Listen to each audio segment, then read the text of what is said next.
जी, तमाम दोस्तों को हेलो। और आज आप हॉट इशू का गालबन 7वां के 8वां एपिसोड देख रहे हैं।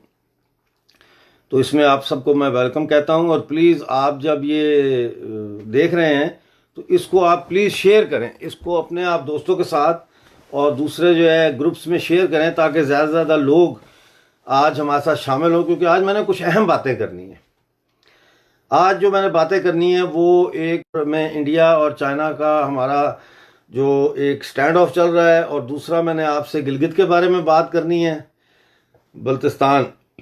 और उसके अलावा मैंने आपसे आज़ाद कश्मीर से मौसूल होने वाले मुझे जो कुछ मैसेजेस हैं उनके बारे में बात करनी है। और सबसे बढ़ के मैंने जो बात करनी है वो ये करनी है कि पाकिस्तान बनाने वाले जो थे वही अब पाकिस्तान जो है उसकी ख़त्म होने की दुआएं मांग रहे हैं। कहाँ से शुरू करें? मेरा ख्याल है हम शुरू करते हैं लद्दाख और चाइना का जो स्टैंड ऑफ चल रहा है इससे। जाहिर है आजकल सोशल मीडिया के ऊपर जो जंग चलती है वो तस्वीर और वीडियोस का उसमें बहुत बड़ा सहारा लिया जाता है, और कई ऐसी तस्वीर वायरल की जा रही हैं जिनमें ये दिखाया जा रहा है कि भारतीय फौजी जो है उनकी टांगें बांधी हुई हैं, कम से कम 2 भारतीय फौजियों की जो है वो टांगें बांधी हुई हैं, और चीनी उन पे एक झुका हुआ है और कुछ कर रहा है, लेकिन वो तस्वीर है चूँकि इसलिए एग्जैक्टली पता नहीं चल सकता कि क्या है। दोस्तों, ये सारी तस्वीरें जो हैं अगर ओरिजिनल भी हैं तो इनका नैरेटिव फेक है। वो इसलिए कि जिस इलाके में भारत और चाइना की फ़ौजें यानी सेनाएं तैनात हैं वहाँ पे वो बुलंदी पे हैं और वहाँ बर्फ़बारी होती है बड़ी शदीद, और एवलांचेस आती हैं। और पिछले वक्त में एक ऐसी एवलांच में 2 भारतीय फ़ौजियों के शहीद होने की भी इतला आई थी, और ये तस्वीर उन्हीं की है जिनकी टांगें टूट गई थी 2 की। तो उनकी टांगों को उस वक़्त वक्ती तौर पर वहाँ पे उन्होंने बांधा वो स्टेबल करने के लिए, और 2 जो भारतीय फौजी उस एवलांच के नतीजे में शहीद हुए उनकी लाशें वहाँ पड़ी हुई हैं। और ये कहना कि जी ये चाइना ने मारा है भारतीय सेना को, बिल्कुल बेबुनियाद है। जहाँ तक बात है पत्थरबाजी की, तो आपको ये पता होना चाहिए कि हिंदुस्तान और चीन का जो बॉर्डर है लद्दाख की साइड पे, वहाँ पे दोनों को असला रखने की इजाज़त नहीं है और ना गोली चला सकते हैं वो। लिहाजा वो एक दूसरे के अगर कोई रिफ्ट हो जाती है, कोई झगड़ा हो जाता है तो गाली गलौज या पत्थरबाजी करते हैं। तो ये कभी कभी होता है, बहुत शाज़ो नादर ही होता है, लेकिन अब क्यों हो रहा है? Excuse me. कोविड-19, चाइना की बहुत सारी कंपनियां जो हैं, दुनिया की बहुत सारी मल्टीनेशनल्स चाइना को छोड़ के भारत मुंतकिल हो रही हैं। 370 ख़त्म होने के बाद लीगली जो है वो अब जम्मू कश्मीर और लद्दाख भारत का आईनी तौर पर यूनियन टेरिटरी का हिस्सा बन चुके हैं, यानी अब वो भारत का हिस्सा है, वो भारत है। और उसी हवाले से बाय डिफ़ॉल्ट मैं और आप जो आज़ाद कश्मीर या गिलगित बल्तिस्तान से ताल्लुक़ रखते हैं और मुझे देख रहे हैं, हम सब अब बाय डिफ़ॉल्ट भारतीय शहरी हैं। ठीक है, तो इस पे गुस्सा करने की ज़रूरत नहीं है, क्योंकि हम लोगों का दिमाग जो है उसके अंदर बहुत सारा कचरा जो है, तारीख का कचरा, उसको गडमड करके पाकिस्तान की इस्टेब्लिशमेंट ने पिछले 70-72 सालों से हमारे स्कूलों के ज़रिए, मीडिया के ज़रिए, अखबारों के ज़रिए, मौलवियों के ज़रिए, मसाजिद की अंदर नफ़रत आमेज़ जो तकारीर होती हैं हिंदुओं के और भारत के ख़िलाफ़ और यहूद व नसारा के ख़िलाफ़, उस पूरे एक फ्रेमवर्क में हमारा माइंड जो है दुनिया को देखने का आदी बन चुका है। इसलिए सबसे पहले तो हमें इस फ्रेम ऑफ माइंड को तोड़ना पड़ेगा। कैसे तोड़ें? कैसे तोड़ें? आप बताएं मुझे, कैसे तोड़ें? जाहिर है इसे तोड़ा उसी तरीके से जा सकता है कि तारीख के हकायक की जानकारी की जाए, और तारीखी हकायक की जब हम जानकारी करते हैं तो हमें पता लगता है कि मज़हब के नाम पे, कलमे के रिश्ते के नाम पे, इस्लाम के नाम पे कैसे पाकिस्तान की फ़ौज ने और पाकिस्तान की इस्टेब्लिशमेंट ने 70 सालों से हमें अपना गुलाम बना के रखा है। कोई इंसानी हकूक नहीं है, कोई हमारे पास आइन नहीं है, कोई हमारे पास नौकरियां या कोई तालीमी ऐसे इदारे नहीं हैं जिनसे हम तालीम याफ्ता होकर बाहर निकलें और हम भी कम्पीट कर सके दुनिया के साथ। अस्पताल नहीं है, इस वक्त कोविड-19 चल रहा है। कल 19 नए पेशेंट गिलगित में, 11 जो है वो स्कर्दू में सामने आए हैं और नगर में 3। इस तरफ आप देख लें तो बाग में और मुजफ्फराबाद में 11 पेशेंट नए आए हैं, और बाग में और पुंछ में और भिंबर में, समझ आई।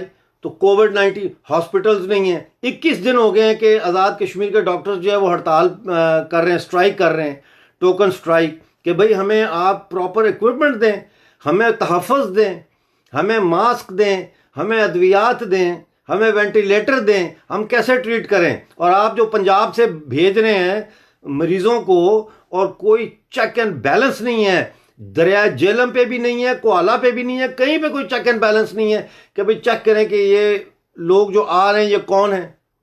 फिर आपके जो अफसर हैं गिलगित बल्तिस्तान में, जो पाकिस्तान के ऑफिसर्स हैं, उनकी फैमिलियां हॉलीडे मना रही हैं हुंजा में, नगर में।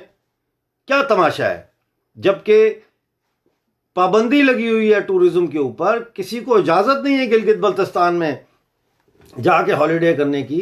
तो ये फौजी अफसरों और बड़े पंजाबी ब्यूरोक्रेट्स की फैमिलियां वहां कैसे हॉलीडेज कर रही हैं।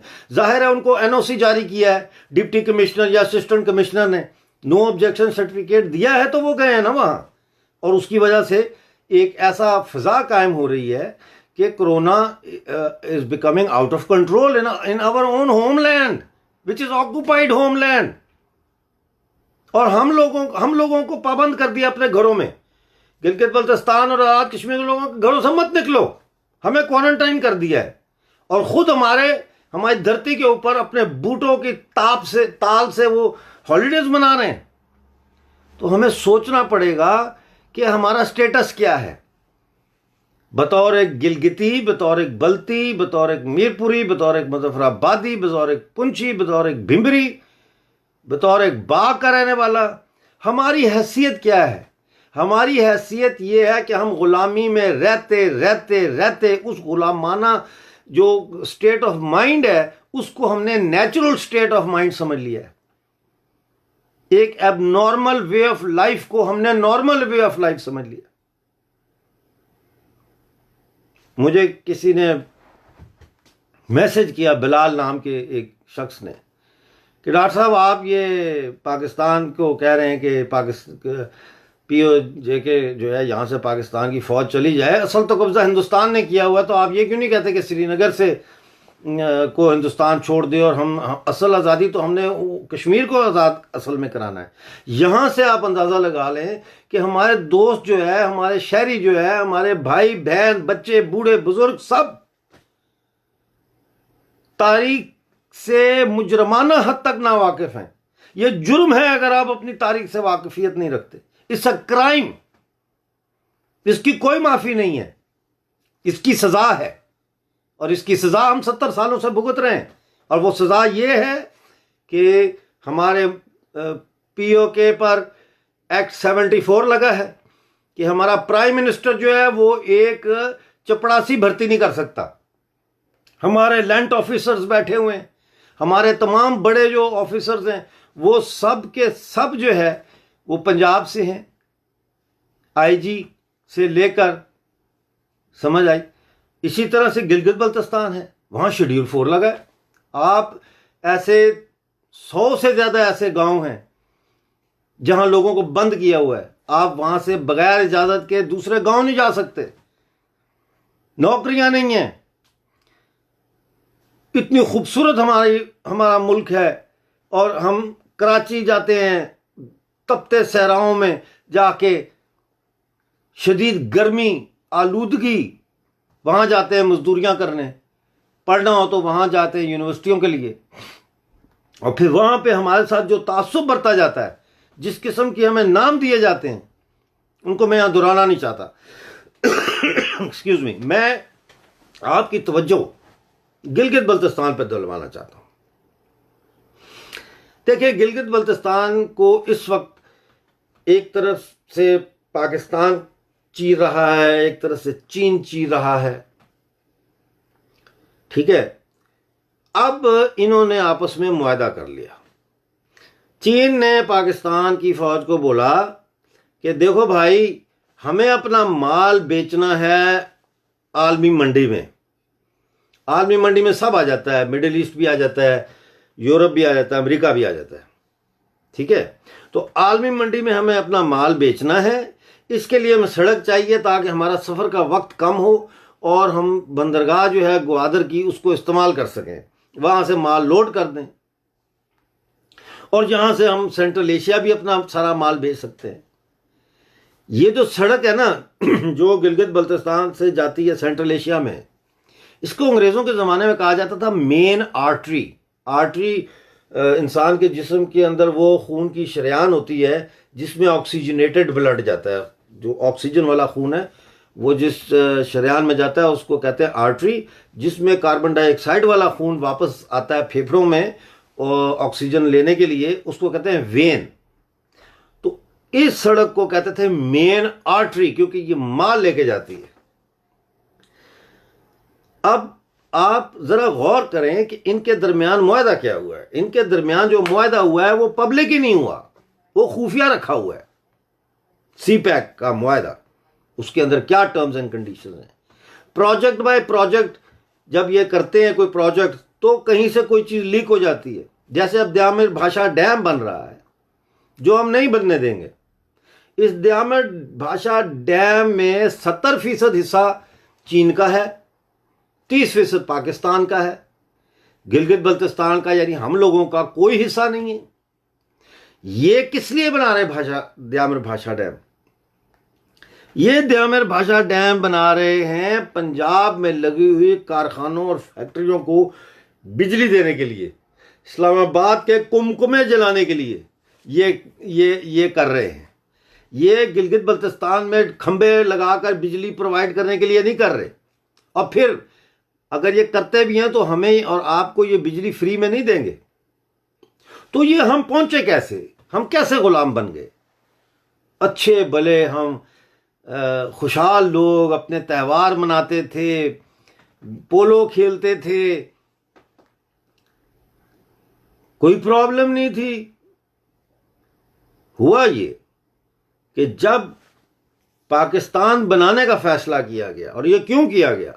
ये इसलिए किया गया कि सेकेंड वर्ल्ड वॉर के बाद जब अंग्रेज बहुत सारे महाजों पे फैल गया, तो उसके लिए मुमकिन नहीं रहा कि वो हिंदुस्तान के अंदर चलने वाली जो मज़ामती तहरीक थी, आज़ादी की जो तहरीक थी, उसको कामयाबी से कुचल सके। तो लिहाजा ना कुचल सकने की वजह से उन्होंने फैसला किया कि हम यहाँ से चलते हैं, लेकिन इक़्तिदार इस तरीके से तकसीम किया जाए कि हमारा फिर भी यहाँ पर पाँव मौजूद रहे। लिहाजा उसमें जो शुमाली हिंदुस्तान था, जिसमें ये पंजाब है, आपका ये वेस्टर्न पंजाब है, फिर ये है आपका खैबर पख्तूनख्वा है, उधर गिलगित बल्तिस्तान है, ये वेस्ट जम्मू का इलाका है। इन इलाकों को काट के तो एक स्टेट बनाई जाए ताकि भारत का ये जो मेन आर्टरी है ये भारत के हिस्से में ना जाए। क्योंकि यहाँ से सिर्फ तजारत नहीं बल्कि तालीम, नज़रियात, ख्यालात और सकाफ़ती रिश्ते जो हैं वो भी बनते थे एक दूसरे के साथ, सेंट्रल एशिया और भारत के। उसको काटने के लिए इन्होंने पाकिस्तान बनाया। और लॉर्ड माउंटबेटन जो था उसकी ये ड्यूटी थी कि वो ये मेक श्योर करे कि महाराजा हरी सिंह जो है वो पाकिस्तान के साथ इलाक़ करेगा। लेकिन उस वक़्त महाराजा हरी सिंह ने शेख अब्दुल्ला को गिरफ्तार किया हुआ था, वो जेल में था। और नेहरू जो है वो ये कह रहा था कि शेख अब्दुल्ला को छोड़ दो और शेख अब्दुल्ला को इक़्तिदार मुंतकिल कर दो, क्योंकि नेहरू ये समझता था कि अगर शेख अब्दुल्ला जम्मू कश्मीर की रियासत का हुक्मरान बन जाता है तो वो इतना पॉपुलर है और वो इतना प्रो नेहरू है कि वो आसानी से वादी की और कश्मीर, जम्मू कश्मीर की जो रियासत गिलगित के पहाड़ों तक फैली हुई थी, यहाँ के लोगों को आसानी मोटिवेट कर देगा कि हम भारत के साथ इलाक़ करते हैं। तो ये अंदर गेम्स चल रही थी। लेकिन गिलगित बल्तिस्तान में एक शख्स था कर्नल बेकन। ये कर्नल बेकन गिलगित एजेंसी का पॉलिटिकल एजेंट था। तो इसकी ट्रांसफर हुई खैबर एजेंसी में जो साथ ही है, और वजीरिस्तान की जो इलाके थे यहाँ पर जो पॉलिटिकल एजेंट था, जो असिस्टेंट पॉलिटिकल एजेंट था, मेजर विलियम अलेक्जेंडर ब्राउन, जिसको मेजर ब्राउन कहते हैं, उसको ट्रांसफ़र किया इन्होंने गिलगित एजेंसी। अब जुलाई 1947 में, पार्टीशन से पहले, जून जुलाई के बाद अगस्त आता है, तो जुलाई 1947 में मेजर ब्राउन और बेकन की मीटिंग होती है, और उस मीटिंग में यह तय पाया जाता है कि हमने पार्टीशन के नतीजे में यहाँ क्या कार्रवाई करनी है, लेकिन उसको खुफिया रखा जाता है। इस दौरान एक कैप्टन मैथेसन भी वहाँ तैनात हो जाते हैं, जो असिस्टेंट बनता है मेजर ब्राउन का, जो पॉलिटिकल एजेंट है गिलगित बल्तिस्तान का। अब इस दौरान अक्टूबर 22 को हमला कर देता है पाकिस्तान, आफरीदी, मसूद और हज़ारा कबाइलों को साथ मिला के जम्मू पे हमला कर देते हैं 5 एंट्री पॉइंट से। फौजें पहुंच जाती हैं उड़ी तक, बारामूला तक, श्रीनगर के दरवाज़ों तक। तो महाराजा हरी सिंह जो है वो भारत के साथ फौरी तौर पर 26 तारीख को इलाक़ का मुआहदा कर लेते हैं, और हम इस तरह से पूरी रियासत, यानी गिलगित बल्तिस्तान से लेकर वादी कश्मीर तक और लद्दाख से लेकर जम्मू तक, ये सारा पूरी रियासत जो है ये अब भारतीय जो हिंदुस्तान है उसका आईनी कानूनी हिस्सा बन जाती है, जोग्राफियाई हिस्सा बन जाती है। लिहाजा यहाँ के बसने वाले लोग भी हिंदुस्तानी बन जाते हैं। यानी 26 अक्टूबर 1947 से लेकर आज तक हम लोग बुनियादी तौर पर हिंदुस्तानी हैं। We are Indian citizens. हमारी सीटें उन्होंने रखी हुई हैं। Jammu Kashmir assembly, legislative assembly में गिलगित बल्तिस्तान और वेस्ट जम्मू, जिसको आज़ाद कश्मीर कहते हैं, यहाँ के सीटें रखी हुई उन्होंने जो खाली पड़ी हैं। लेकिन हमें ना तो कोई किताब पढ़ने दी गई, ना तारीख बताई गई। हर वक्त पाकिस्तान टेलीविज़न और दूसरे चैनल से बम्बार्डमेंट की गई हमारे ऊपर, कलमों की बम्बार्डमेंट, मजहबी खुतबों की बम्बार्डमेंट, हिंदू काफिर है, हिंदुस्तान दुश्मन है, हमला हो जाएगा, ये सारे झूठे नैरेटिव्स डाल डाल के हमें खौफजदा किया गया, और ये तासर कायम किया गया कि हमें अगर कोई बचा सकता है तो वो ये मुल्क के खुदादाद की लानती पाकिस्तानी फौज है जो हमें बचा सकती है। लेकिन हकीकत देखें तो फौज ने बार बार मुल्क में मार्शल लॉ लगाया, लोगों को फांसियां दी, वजीर आजमों को फांसियां दी, एग्जीक्यूट किया, असैसिनेट किया, ट्रेड यूनियनिस्ट को असैसिनेट किया, बेशुमार सियासी वर्करों को बमों से उड़ा दिया। बलूचिस्तान में फौज लोगों को हेलीकॉप्टर में ले जाती है और नीचे फेंक देती है। रेप सेंटर्स बनाए उन्होंने बलूचिस्तान में, जहां बलोच, हमारी माँ बहनें, मुझे शर्म आती है ये कहते हुए कि उनको वहां रेप सेंटर्स में ले जाके उनके साथ ज्यादती करके उनको मार देते हैं। बच्चे उठा के ले जाते हैं, उनके साथ जो है वो उनको सोडोमाइज करके, उनको मर्डर करके फेंक देते हैं उनकी लाशें। वजीरिस्तान में जो हो रहा है वो पूछे ना आप ज़रा अली वजीर से और मोहसिन दावड़ से कि वहाँ कितने इन्होंने तालिबान मारे हैं। कोई तालिबान नहीं मारा, आम बेचारे लोग, देहाती लोग जो खेती बाड़ी करने वाले लोग हैं उनको मारा, और उनको नाम दिया जी तालिबान है, और हमने बड़े दहशतगर्द मार दिए। सिंध में इन्होंने क्या किया है, सिंध के दरिया खुश्क कर दिए इन्होंने।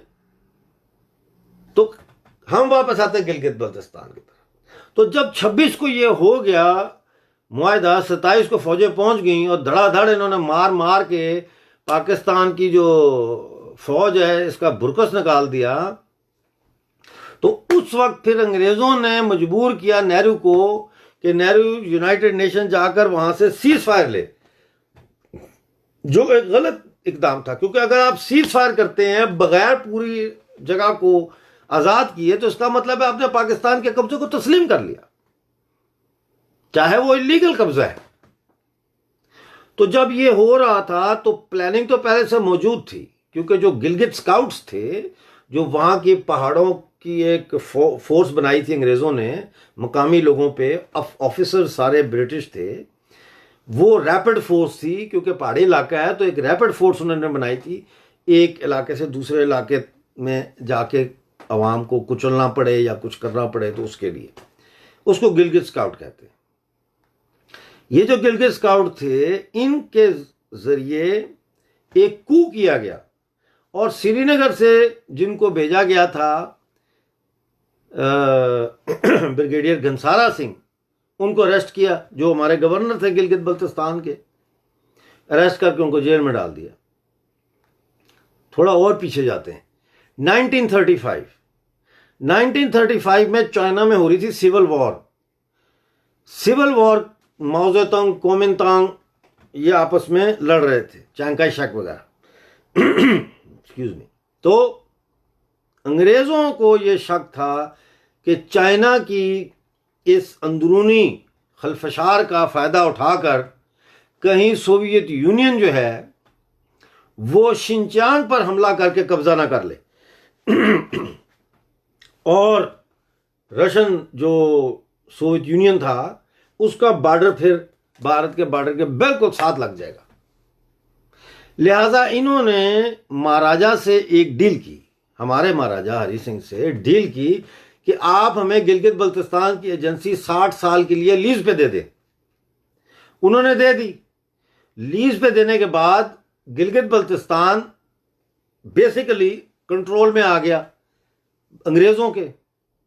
इस तरह से वहां पे ये मेजर ब्राउन वगैरह और बेकन जो थे ये लोग फिर वहां तैनात थे, ये बैकग्राउंड।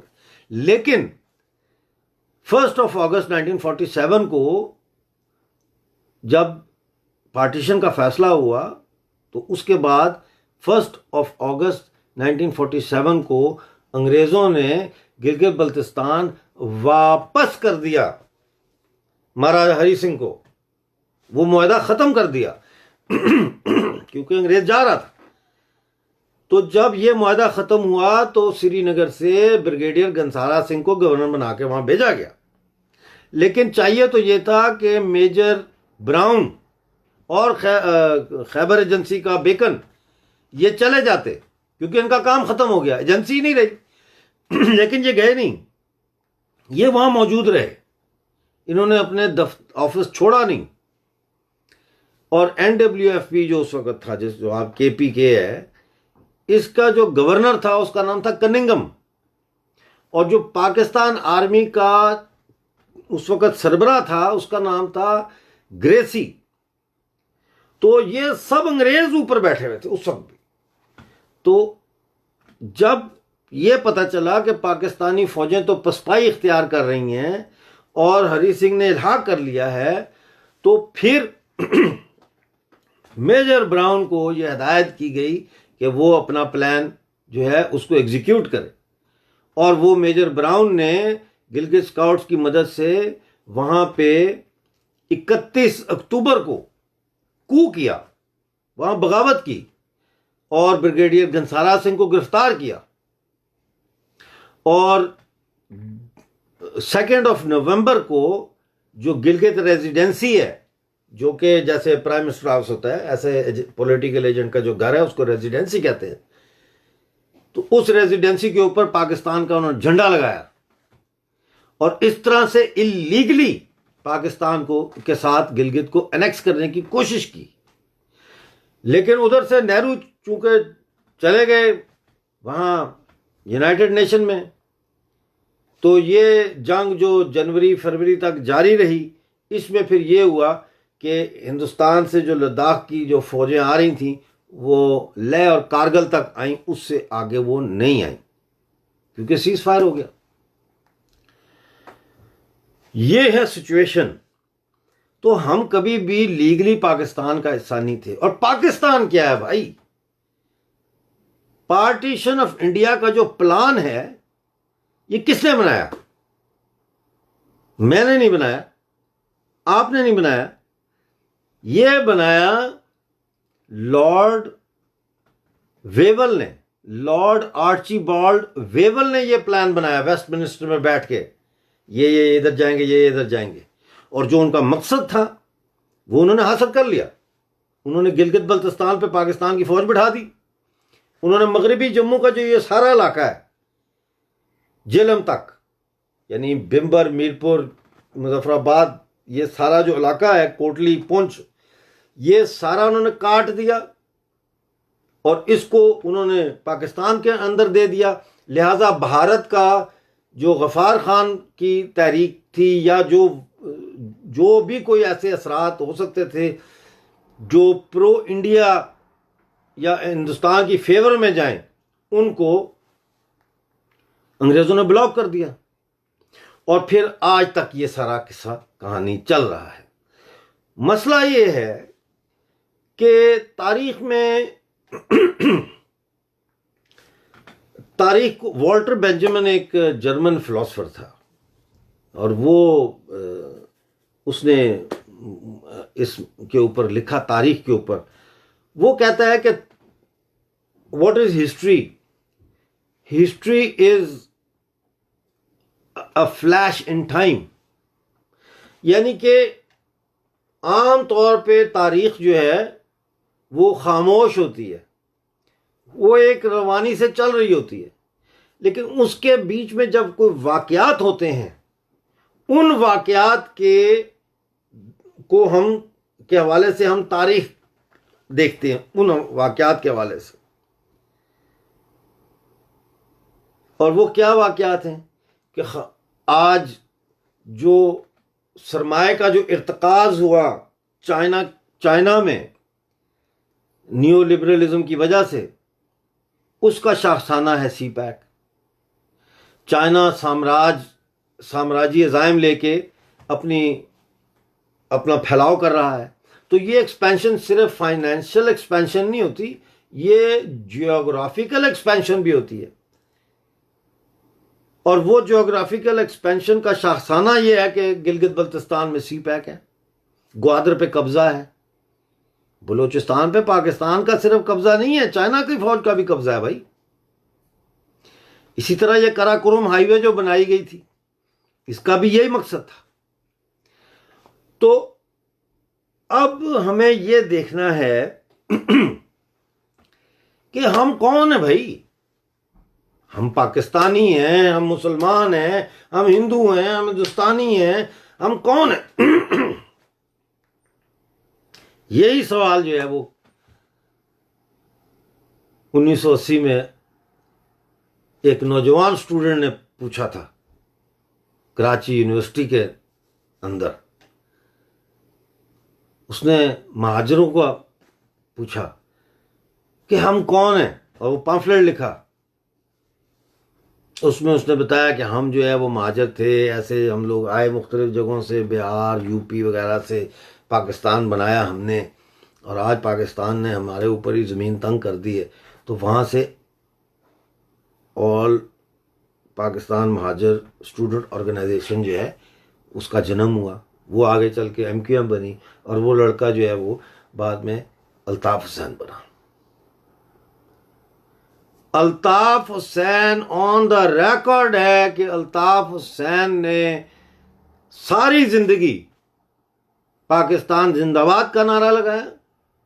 पाकिस्तान के लिए उनके आबा अजदाद ने जो खून दिया, जो कुर्बानियां दी, उनको उसने ओन किया, उन पे फख्र किया।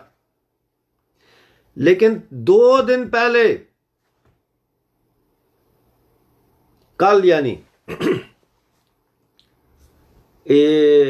अल्ताफ़ हुसैन साहब ने लंदन से इंटरव्यू दिया है मेजर गौरव आर्या को, जो एक डिफेंस एनालिस्ट है इंडिया के, यंग लड़का है, रिटायर्ड मेजर।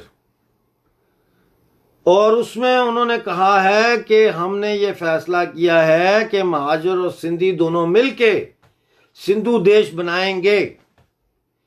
उन्होंने कहा कि हमसे गलती हो गई, हमारे बावजदाद से गलती हो गई, हमें बहकाया गया, हमें नहीं पता था कि हमसे क्या करवाया जा रहा है।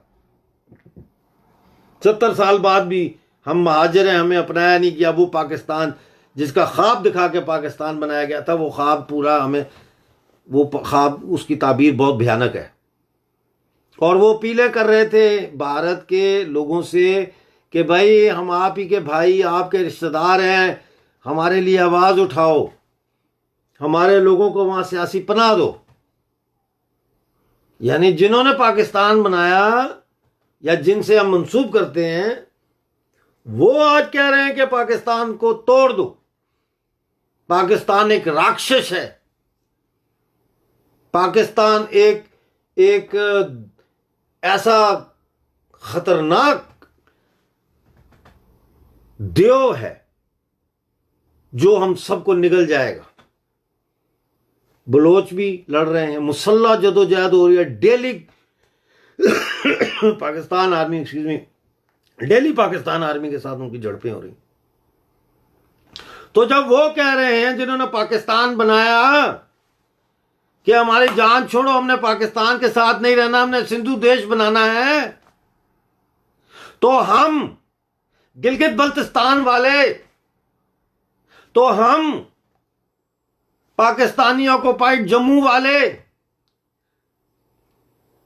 हम ये कैसे कहें कि हमने पाकिस्तान के साथ इल्हाक करना है, जबकि हमारे ऊपर कब्जा करने वाले भारत नहीं बल्कि पाकिस्तान है।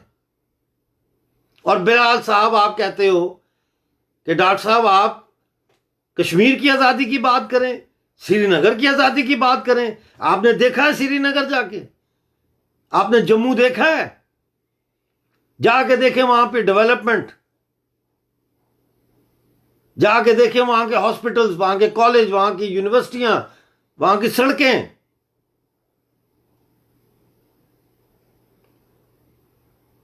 आप तो चारपाई पर मरीज को उठाकर अस्पताल लेकर जाते हैं क्योंकि सड़क नहीं है, और रास्ते में वो दम तोड़ देते हैं।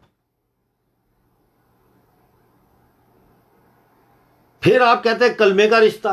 भाई अच्छा कलमे का रिश्ता है कि जब हमारा जो रिसोर्सेज हैं, जो मादनियात हैं, जो नेचुरल रिसोर्सेज हैं, ह्यूमन रिसोर्सेज हैं, हमारा पानी है, वो सब हलाल है, वो खाओ। लेकिन जब हम मांगे कुछ तो उस वक्त शेड्यूल 4 है, उस वक्त एक्ट 74 है, उस वक्त हम गद्दार हैं, उस वक्त हम इंडिया के एजेंट हैं। ओ भाई, हम इंडिया के एजेंट कैसे हो गए? हम तो खुद हैं ही Indian. We are all Indians. और मैं ये भी आज आप लोगों को कहना चाहता हूं, और आपके जरिए मैं उन लोगों को पैगाम देना चाहता हूं जो पाकिस्तान के मकबूजा जम्मू कश्मीर और गिलगित बल्तिस्तान में हैं, जो सियासी पार्टियां बनी हुई हैं आजादी के नाम पर, वो धोखा दे रही हैं आपको, वो टोटल धोखा दे रही हैं। वो दानिस्ता तौर पर पाकिस्तान का जो नैरेटिव है उसको लेकर चल रही हैं। किसी ने उसके ऊपर कौम परस्ती का रंग चढ़ाया हुआ है, किसी ने उसके ऊपर सोशलिज्म का रंग चढ़ाया हुआ है, किसी ने उसके ऊपर जो है मजहब का रंग चढ़ाया हुआ है, लेकिन ये सब आपको धोखा दे रहे हैं। ये झूठे हैं। एक्सक्यूज मी, अंदर से इनको पता है, इनको पता है, ये जानते हैं कि ये जो कह रहे हैं वो मुमकिन ही नहीं है, लेकिन इनकी दाल रोटी चलती है। आपको ये बेच के चूरन आजादी का, इनको छोड़ दो। मेरे लोगों, मेरी आवाम, मेरे दोस्तों, मेरे बहनों, मेरे भाइयों, मेरे बच्चों, मेरे बुजुर्गों, मैं चीख चीख के आपको पिछले 3 सालों से चीख चीख के कह रहा हूं कि जागो जागो जागो, पहचानो। पहचानो कौन है तुम्हारा दोस्त और कौन है तुम्हारा दुश्मन। और इतना वक्त जाया करते करते करते ये नौबत आ गई है कि लद्दाख पे पाकिस्तान और चीन के राजीनामे से चीन की फौज आ रही है। क्या आप भूल गए? मैंने बताया नहीं था कि लद्दाख में कुछ होने जा रहा है? 2 हफ्ते पहले बताया, मीडिया में आया, छपा, अखबारों में छपा, सोशल मीडिया पे भी आया कि मैंने खबरदार किया था कि ये कुछ करने जा रहे हैं। क्या करने जा रहे हैं मुझे पता नहीं, क्योंकि मैं वहां नहीं हूं, लेकिन जो मुझे इतलाएं आ रही थी उससे मुझे ये खदशा था कि ये कुछ करने जा रहे हैं। और इसीलिए इन्होंने गिलगित बल्तिस्तान में ये केयरटेकर गवर्नमेंट का ड्रामा किया, पाकिस्तान के इलेक्शन कमीशन के अंडर इलेक्शन कराने का ड्रामा किया, और 3 महीने तक गिलगित बल्तिस्तान में कोई असेंबली नहीं है और ये फौजें जा रही, चीन की भी और पाकिस्तान की भी। स्कर्दू का एयरपोर्ट जो है एक्सक्यूज मी, उसको एक्सपैंड कर रहे हैं। क्यों कर रहे हैं? अपग्रेड क्यों कर रहे हैं? इसलिए कि वहां चीन का अड्डा बनेगा। अब मैं आता हूं इस तरफ कि ये तो रियलिटी है, एक्चुअलिटी क्या है? एक्चुअलिटी ये है, अच्छा मैं आपको इससे पहले एक मिसाल देता हूं।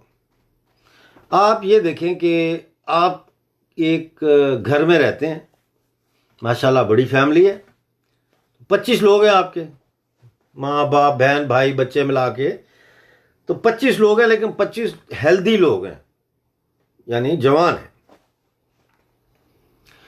25 लोग हैं और आपके घर में चोर आ जाता है। चोर आ जाता है तो वो चोर जब आएगा और आप सबको 25 लोगों को ये पता लग जाएगा कि ये चोर हमारे घर में घुस आया है, तो आप क्या करेंगे? आप उसको पकड़ेंगे, उसको मारे पीटेंगे, उसको पुलिस के हवाले कर देंगे या घर से बाहर निकाल देंगे। ऐसा तो नहीं हो सकता कि वो चोर आए और आप सब एक जगह पे बैठ जाएं और वो चोरी करके घर सारा साफ करके तो चला जाए। ये हो रहा है गिलगित बल्तिस्तान में। हर 25 लोगों के ऊपर एक पाकिस्तानी फौजी तैनात है, लेकिन 25 लोग जो है वो चोर चोरी कर रहा है हमारी आंखों के सामने, लेकिन हम कुछ नहीं कर सकते। क्यों? क्योंकि वो ये चोरी कर रहा है बंदूक के जोर पे। उसने बंदूक थामी हुई है, वो बंदूक के जोर पे चोरी कर रहा है, इसलिए 25 आदमी दम साधे बैठे हैं। लेकिन अगर ये 25 लोग, इन 25 में से अगर 5 भी ये तय कर लें कि इस बंदूक वाले से बंदूक छीननी है, तो खुदा की कसम दुनिया की कोई ताकत गिलगित बल्तिस्तान के जो हम गयूर लोग हैं, पहाड़ों पर रहने वाले जफाकश लोग हैं, हमें दुनिया की कोई ताकत इनके हाथों से बंदूक छीनने और इनकी पीठों पर ठुड्डे मारकर इनको बाहर निकालने से कोई नहीं रोक सकता।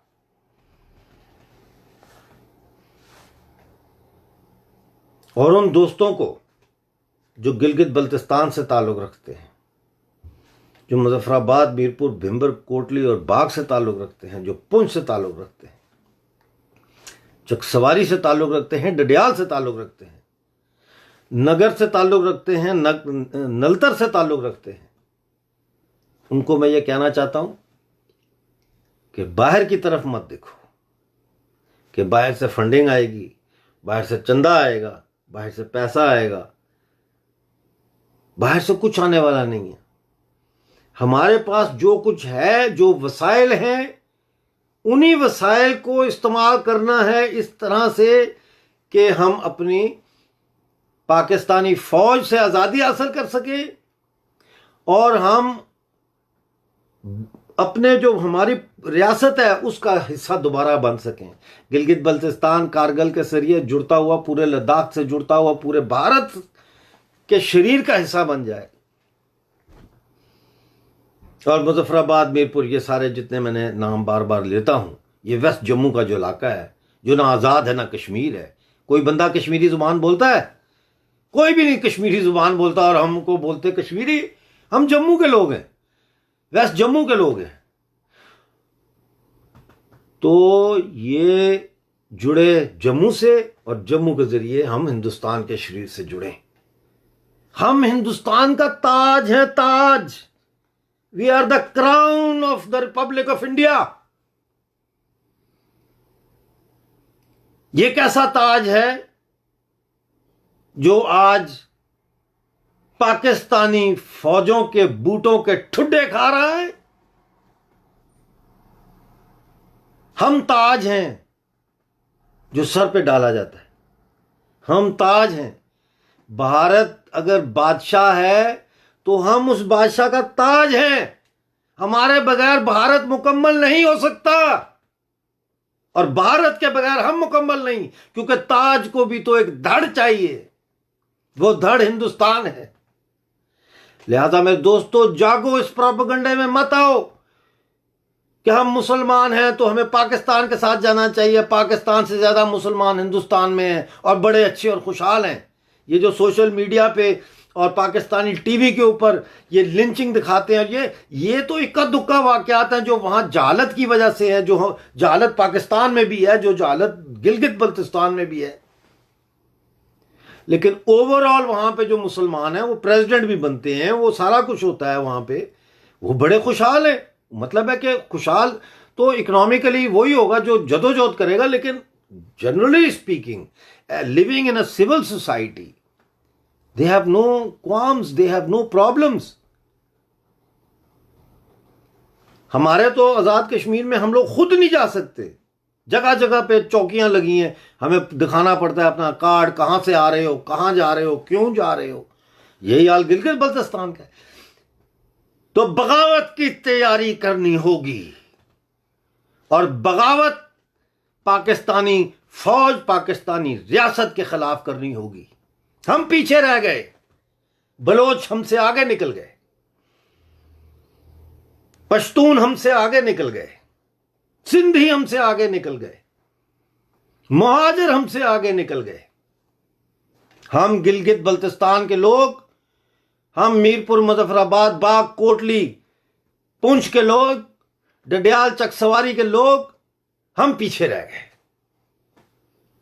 हम वो लोग जिन्होंने दूसरी जंग अजीम में नाजी फौज के छक्के छुड़ाए, हमारे लोगों ने, बर्मा के महाज पे, मलाया के महाज पे। आज दूसरी कौमें हमसे जद्दोजहद आजादी में आगे निकल गई। यह कैसे मुमकिन है? इसलिए होश करो, होश करो, और जद्दोजहद को तेज करो, क्योंकि हम हिंदुस्तानी हैं। और इस बात पर फख्र करो कि हम हिंदुस्तानी थे, हिंदुस्तानी हैं और हिंदुस्तानी रहेंगे।